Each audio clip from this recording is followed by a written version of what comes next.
mentioning first our Catholic school and what a gift it is to so many, including to me. And I've been here 8 years now, and eighth graders, right? Were you here in first grade? Yes. Were you here in first grade? I thought so. You came later. Well, you still count. Okay. No, first, you guys grew up. You know, it's been fun for me watching the students from being little children grow up. I also remember many of the eighth graders who were here when I came, and now most of them are graduating from college. And in fact, in Catholic schools, one of the positive things can be so many go on to the university or go on to other jobs. In fact, there's a lot of leaders here in our community that are wonderful leaders, and part of that is some of their upbringing in a Catholic school. Certainly, all schools are valuable. Teachers everywhere mean so much. But recognizing that in our school, we can teach those values, we can talk about Jesus, we can build a sense of community with one another. How positive a blessing that is. And I'm grateful, again, being here with a school like this that does add so much to the parish and reminds us that the school is part of the parish and that we're there with and for each other. Now I want to jump into the rest of my homily. It'll be over in about 35 minutes. And some others say, you know, he may not be kidding. Anyway, quick show of hands. How many people here at one time or another ever went to a Catholic school? Whoa. Okay, how many ever went to this Catholic school? You get extra credit, okay? Okay, tell God on the way. Anyway, you know, when we think of Catholic school, understandably, that's what we think of, the parish school that we have here, the many Catholic schools around the country. There's another way to understand what it means to be a Catholic school in which everybody here would raise your hand and say, yep, I've been part of a Catholic school. We probably don't always think about it this way, but it's significant. The very first Catholic school is the family. The family. And isn't that where parents teach their children and teach their children how to walk and talk?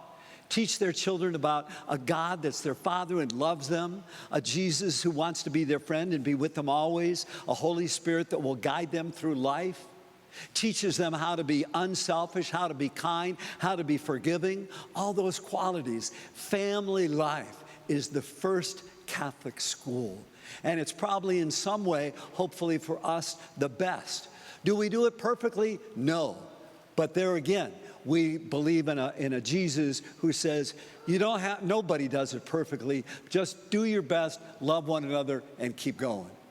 And I've seen that in this parish, as I've seen in many parishes, and in the wider community in other churches. Family matters when family sees yes. The greatest thing we can give our children or grandchildren or great-grandchildren is a faith in a loving God, is a faith that can give them direction and hope and peace and inner strength and joy. Wouldn't we want that in family life?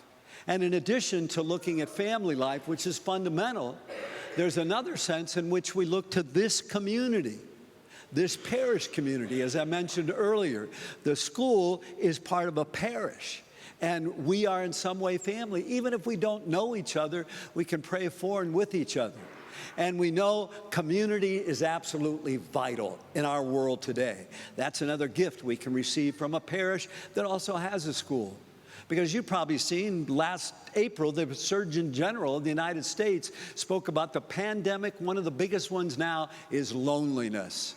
And they mentioned how there can be people lonely, young people just as they're growing up, and people who are older and who maybe need somebody to care. Just as I know even some of the students have done here things for our people who are shut in and who have been ill. And when we look at that, community is its essence, here and with the school. So, for example, in the Catholic tradition, we're emphasizing today Eucharistic revival, to have a richer, deeper understanding of Eucharist, which is the whole worship experience. We don't always think about this, but as soon as we gather in song and come here, we are already experiencing the real presence of Jesus Christ through one another. Because it's Jesus who said, where two or more are gathered, there am I in your midst. So whether it's at the school, whether we're here like on these days, yes, the Lord is present in the community that we are with and for one another. The Lord obviously wants to speak to each of us personally, calling us to a deeper relationship with Him. And the Lord here and around the world wants to recognize He calls us to come together. Our God created us for community. When it's said in Genesis, it's not good for a human being to be alone, need helpmates. We need each other. It's how God designed us. And too often we live in a world today that can be isolated, or too often some of our being together in community can be divisive, can be negative, can be looking down at one another, us versus them. The Lord especially calls us as followers of Jesus to live it the way He showed us, the way He exemplified. Do we do it perfectly? No. But we keep on loving and growing through a lifetime. So it's good. Real presence here among us. Do we think about that even individual? That other person in my family, that other person in the pew, maybe I don't know him. But Christ is there. And the recognition that it's not just that we land here the same day every Sunday, but that we're here together because the Lord wants us to be converted not only as individuals, but as communities. Communities that give witness to the Lord of the love, the goodness, the justice, the peace that God wants us to show. And in fact, when we do that in terms of Mass, one of the things that happens at the end is the priest or the deacon will say, go in peace and to love and serve the Lord. And basically saying to us individually and together, okay, we're here, but we're here in order ultimately to go out there, to be Christ's presence, to make that difference with the core values we believe in, to do it individually and to do it as a community, as we're doing with the number of outreaches in our neighborhood these days. Also, if we want to talk about school, we come here each week to listen to the master teacher, Jesus Christ, to recognize He's the one we need to hear. And even in that response, if today you hear His voice, harden not your hearts. We need to hear this master teacher because too often we're hearing things in the culture, in all kinds of spheres that are negative, that are putting down, that are hateful. The master calls us to love one another, to forgive one another, to go the extra mile with one another, at times to challenge each other, but to do it out of love. And so the master teacher here in the gospel, we hear more from Him. Because notice, this is at the very beginning of Mark's gospel when Jesus is first reaching out to the community and He talks in the synagogue. And this too, when He does that, it's interesting to note, a lot of people don't realize this, Jesus Christ is not a priest. He was not one of the religious leaders, a Pharisee or Sadducee. Jesus Christ was a layperson in His community. And as a layperson, just as you young guys came up here, he read the Word.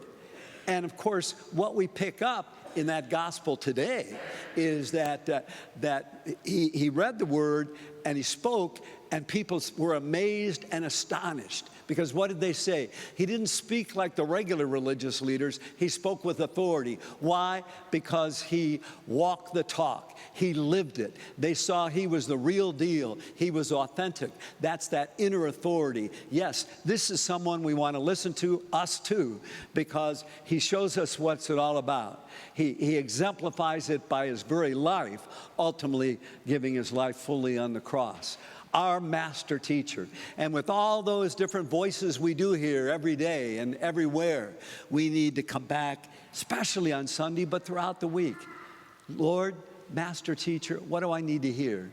And I know sometimes it's difficult when we hear, oh, I don't understand this gospel. But even if we can get one point, one idea, one situation that we say, okay, Lord, let me take that one idea to touch me and to make a difference in who I am out there. And in addition to that real presence, yes, we also speak of real Eucharistic presence of Christ, talking about the emphasis on that and a deeper, richer understanding of it. That for us, it's recognizing, yes, Jesus did something 2,000 years ago at the Last Supper, and we remember that. But at the same time, in our rich understanding, it's not just a memory. We believe that even in the here and now for these 2,000 years, Jesus Christ says, I want you to remember me, but I want you to know I want to be a part of you. I want to be within you. I want to nourish you. That's what real presence of Christ in Eucharist is all about. That's saying, hey, I want to be your deepest spiritual nourishment. I want to be that presence in you that's a part of you, that I'm not some distant presence far away, but I'm here and I'm with you and I will be always. So recognizing that whole sense of the Eucharist is very important. And another area where we do this, and it's a ritual, but it's meant to be more than that, is when we give the sign of peace at the service. The sign of peace is meant to remind us, it comes right before we're going to go to communion, because it emphasizes if we're going to be really in communion with the living God, we need to be in communion with one another. We need to make peace with each other. We need to forgive each other.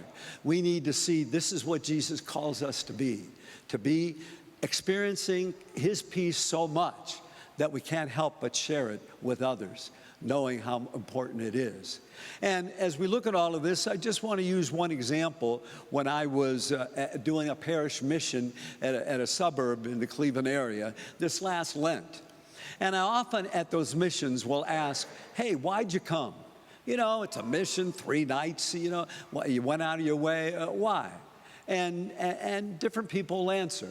And I remember this one fellow in particular, he basically said, Father, I need to be here. This is important. I need to grow in faith. And again, I asked the fundamental question, well, why? Why is that important to you right now? And he shared some of his story. Basically, that he had a son who was a teenager, probably around 14, these kids' ages, and was being prepared for confirmation. But his son told his dad, I don't want to be confirmed. I don't know if I believe all this stuff. I don't think I'm ready yet, And the father said, he told us, no, you're getting confirmed. This is a commitment you're making now. This is a commitment that should make a difference in the rest of your life. You're getting confirmed. That's important. The son, now the father's telling on, the son said, well, Dad, you say it's important. We don't go to church as a family. We haven't gone maybe a couple times a year. We never pray at home. We never talk about core values of how we're going to live. You got confirmed. Look, so why are you putting this back on me? Because we don't do it. And wow, isn't it true? It's not just what I say and what I do that people pick up on. And so this father, he said initially he was pretty defensive. He felt like smacking his son, talking to me like that. I'm your father. But it didn't take long for him to step back and know his son was right. Wow. He wasn't walking the talk. His son was telling him something that was challenging that he needed to hear, because he knew there was a truth behind it. And he knew if he was going to be one of the greatest any of us as parents can be for kids or grandkids, is to exemplify what we say we believe by what we do and how we show it. So the good thing for him, he was at that retreat because a couple months earlier, that's what his son said to him. That turned him around. Talk about hearing the voice speak. That turned him around. He started taking his family back to church, and not just back to church because, well, you're supposed to go or you got to go through the motions. No, back to church because he realized, yeah, Jesus Christ and God's Spirit that at one time touched his life that he had lost. Now it hit him again. He came back in a very positive way, his son going to, and in a way the whole family was being confirmed day by day by finally deepening in that faith that made a real difference that they then shared in daily life. So for every one of us, we can take that look. Every one of us, where do we need to be better? One, at living our faith, demonstrating that faith by how we treat each other and bringing a little more love and goodness into the world, which is what Jesus wants us to do. Take a quiet moment and see if there's even one thing in what you heard or what you're hearing now that the Lord, our master teacher, may be saying, listen to that. You need to hear that. Not because I'm trying to put you down, the Lord's saying, but I want to guide you and help others to live a hopeful, joyful, wonderful, compassionate life. Quiet moment, see what even little thing you might hear. God bless you.